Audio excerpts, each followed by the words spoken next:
ઉત્કલ્પનામાં સમાયેલા કેટલાક ચલો અસ્પષ્ટ, અમૂર્ત, સંકલ્પનીય કે અસામાન્ય સ્વરૂપમાં હોય કે જેને માત્ર તે વિષયના તજજ્ઞ જ સમજી શકે.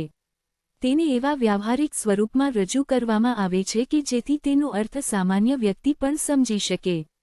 અહીં માત્ર શબ્દકોશી અર્થ જ આપવાનો નથી, પરંતુ અવલોકી કે માપી શકાય તેવા સ્વરૂપમાં અર્થ આપવાનો છે.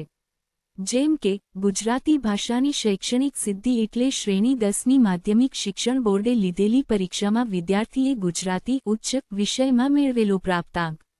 ટૂંકમાં, આ સોપાનમાં સંશોધનની સમસ્યામાં વણાયેલા ચલોને તેમના પ્રકાર સહિત ઓળખવામાં આવે છે, તેમ જ આ ચલોને તેના સૈદ્ધાંતિક સ્વરૂપમાંથી તે અભ્યાસ પૂરતા કેવી રીતે માપવામાં આવશે તેનો ખ્યાલ આપતા વ્યાવહારિક સ્વરૂપમાં દર્શાવવામાં આવે છે.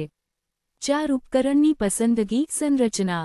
આ તબક્કામાં અભ્યાસમાં આવરેલા ચલો અંગેની માહિતી મેળવવા માટે પ્રશ્નાવલી, મુલાકાત, અવલોકન, મનોવૈજ્ઞાનિક કસોટી, વલણ માપદંડ, ઓળખ યાદી, ક્રમ માપદંડ વગેરેમાંથી સૌથી વધુ યોગ્ય એવા એક કે વધુ પ્રકારના સાધનની પસંદગી કરાય છે. પસંદ કરેલ પ્રકારનું સાધન તૈયાર પ્રાપ્ય છે કે અભ્યાસના હેતુઓને અનુરૂપ નવું રચવું પડે એમ છે તે તપાસાય છે. જો સાધન રચવું પડે તેમ હોય તો રચના અંગેની જાણકારી પ્રાપ્ત કરીને આ સોપાન દરમિયાન રચવામાં આવે છે.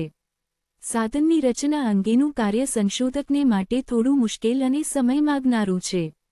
5 નમૂના પસંદગી. સમગ્ર વ્યાપવિશ્વ અંગે માહિતી મેળવવાનું કાર્ય દુષ્કર પડે તેમ હોય તો અભ્યાસ માટે નમૂનો પસંદ કરવામાં આવે છે. નમૂના પસંદગીની રીતનો અને નમૂના